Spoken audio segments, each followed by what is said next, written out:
area of Kong Ana and also many other provinces in the Philippines. And this is not new in a lot of these types of discussions. I know Kong Alba and Kong Veloso also attend the COPs. Often there's a typhoon happening in the Philippines when we are negotiating on climate change at the international level. So this is very, very important as we speak. We know that the Philippines is undergoing or is experiencing triple planetary crisis of climate change, biodiversity loss, and pollution. Recently announced, we are number one, not the valedictorian to be proud of, number one in the 2025 World Risk Index. So we can see here on the right side, this is the list of the top 15 vulnerable countries in the world. We are at the top spot yet again. We're always somewhere in the top 3 because of our high geographic fragmentation and high exposure to weather-related extremes. In particular, the focus of this report this year is on floods.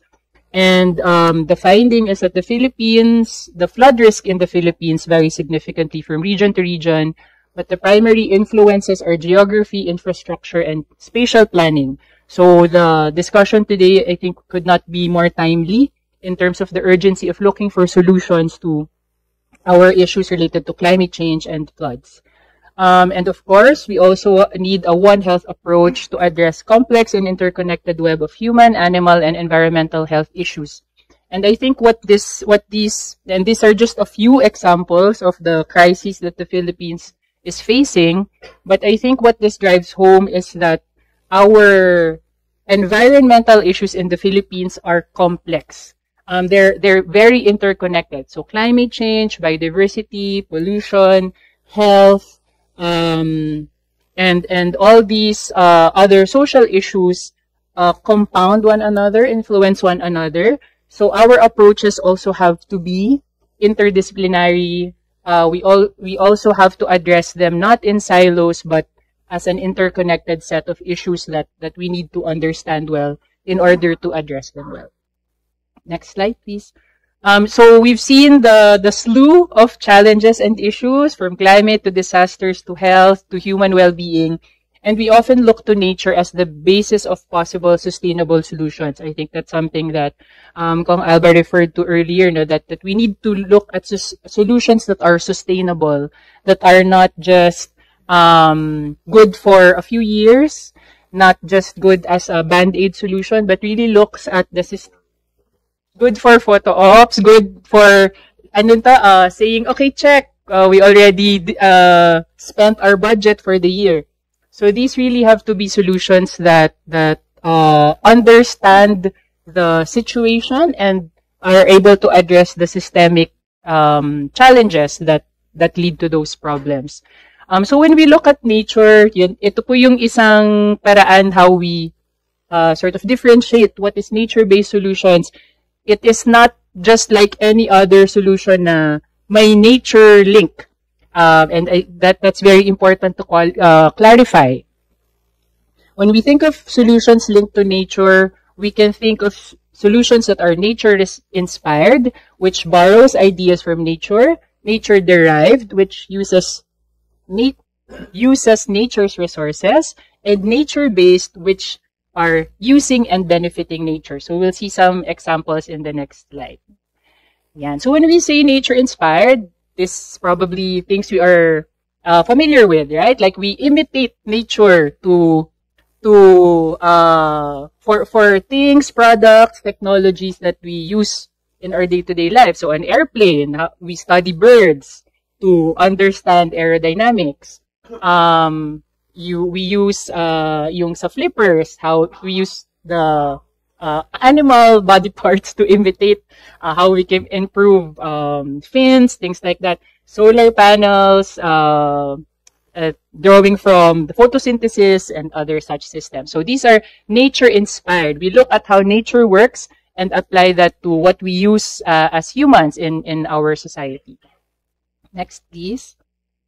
When we talk about nature-derived, these are the ones where we use the natural resources, yung plant material for medicine, food, for housing, clothes, medicine, and many others. So we use nature's resources for the table we're using right now, for the timber, for oils, fragrances, and so on. So both of these, yung nature-inspired and nature-derived, they are both products. These are things that we use. We can employ them to make our lives easier, to improve our society. So these are also very important types of materials. But when we talk about nature-based, next slide please, these are actions. So from the term, they are nature-based solutions. They are not just using nature, but we also think about how we can give something back, how we benefit nature. So it is a more symbiotic relationship, and it refers to actions of living organisms working on an ecosystem. So, kasi po minsan naririnig namin yung mga examples na, so what about if I use bamboo to build a house, tapos yung architecture niya is such a way that conserves energy, maganda yung airflow, di ba nature-based na yun? So the answer is that's nature-inspired or nature-derived, but it is not nature-based because it's not working on an ecosystem. It's not an action. It's using nature to inspire or influence our intervention. So those are also very important. Those are sustainable solutions, but they are not nature-based solutions as per the definition. Next, please. So this is the definition of nature-based solutions. Actually, Kong Alba already mentioned these elements, and there have been definitions coming from different institutions, also from the World Bank, from the European Commission, from the UN Environment Program. But the one that we are presenting today, and maybe the most widely accepted globally, is the one that is coming from the International Union for Conservation of Nature, or IUCN. And it's really the same elements that we find in the other definitions, but maybe this is one of the more succinct ways that NBS are defined. So NBS are actions, again, they are actions that protect, sustainably manage, and restore natural or modified ecosystems. That's the first element. So kinulayan po natin yung mga parang key elements of what makes it an NBS. So first, there's an ecosystem that we are talking about that addresses societal challenges. That's the second element. It effectively and adaptively simultaneously providing human well-being and biodiversity benefits. That's the third element. So we have to find all three in these actions to be able to say that it is a nature-based solution. In the graphic on the right, might be a little small, but it's just a visual representation of those three elements. So at the top, we have the ecosystem-based approaches, and there are a variety of approaches. So the other thing to understand about NBS is that it can be many different things. It's not, it will be very hard to enumerate all the possible NBS because it will really depend what is the ecosystem, what climate are we talking about, what is the geography, where, is it built, is it natural, is it rural, urban, is it mangrove, is it forest, etc. So there are many types of ecosystem-based approaches. It can be protection, it can be issue-specific, it can be infrastructure, management, restoration. These are just very broad terms.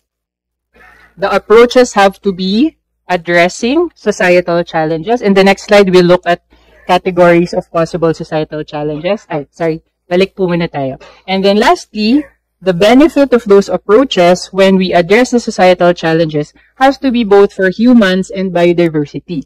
We cannot address just one. We are benefiting humans, but at the same time, we are losing wildlife or destroying the diversity of species in our forests or in our mangrove areas. So these three broad elements have to be present.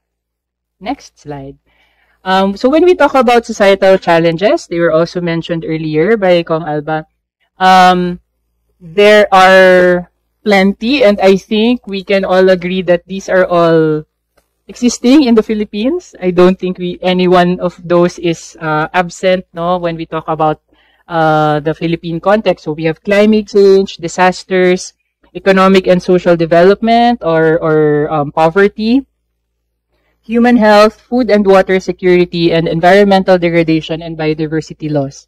Again, these are very broad. Many things can come under these, and many societal challenges come under one or more. Oftentimes, when we talk about climate impacts, we are talking about both water security and health. And of course, environmental degradation. When we're talking about food insecurity, that's often linked to economic and social issues. So these are not mutually exclusive, and they often exist overlapping with one another. So because we are talking about nature-based solutions, yung solution po is the keyword, no? We have to know what we are solving.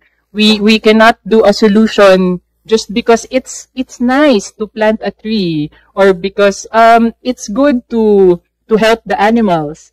One of the key points when we talk about nature-based solutions is it has to be solving something. So first, we have to identify what is the societal challenge or multiple societal challenges that we are trying to address. And again, there are plenty to choose from, no, when we talk about the Philippine context. So once we know the societal challenge, and then we can start looking at what are the potential nature-based solutions that can help us address those societal challenges. So for today, we sort of focus on the climate change societal challenge, but the discussion after this is also applicable more broadly. Hindi lang siya exclusive to climate mitigation and adaptation. Sige po, next slide.